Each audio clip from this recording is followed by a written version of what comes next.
Thomas Rill, je suis directeur supply chain chez Garlin et je suis issu de la promotion 97 de l'ISLI. Je suis arrivé sur le marché de l'emploi, j'avais envie de travailler dans la supply chain, dans la logistique globale, et avec un produit qui me touche. Je me suis rendu compte que l'ISLI en fait ouvrait beaucoup de portes. Donc à l'époque, sur 9 demandes d'emploi, j'avais reçu 6 pistes positives. Donc vraiment, je m'étais dit que le choix de l'ISLI était un très bon choix par rapport au pilotage de son parcours.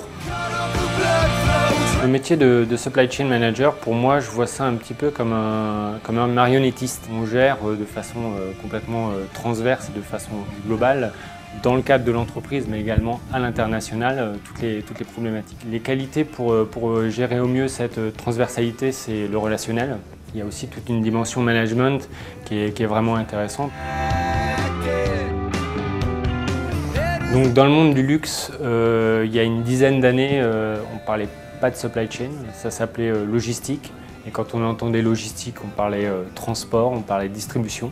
Chez Garlin et dans beaucoup d'entreprises de LVMH, en 2002 est arrivé SAP. On a commencé à réfléchir différemment, à réfléchir logistique globale. Et progressivement, avec le temps, on a commencé à réfléchir supply chain internationale. Et c'est pour ça qu'on a créé la fonction direction supply chain, qui est une fonction récente chez Garlin et qui effectivement maintenant se positionne très très haut dans le comité de direction.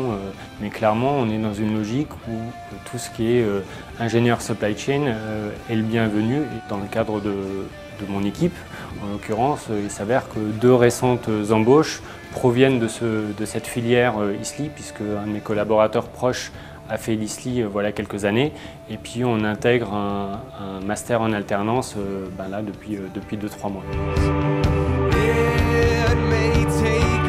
Le réseau de l'ISLI compte à peu près 1800 personnes et c'est quelque chose de très très important quand on fait ce type de formation. Ces 1800 diplômés sont intégrés dans une association très très active qui organise tout au long de l'année un certain nombre de colloques, un certain nombre de manifestations, un certain nombre d'événements qui nous permettent effectivement de toujours partager sur les problématiques supply chain et s'assurer qu'on est toujours à la page de tout ce qui se passe dans l'activité supply chain.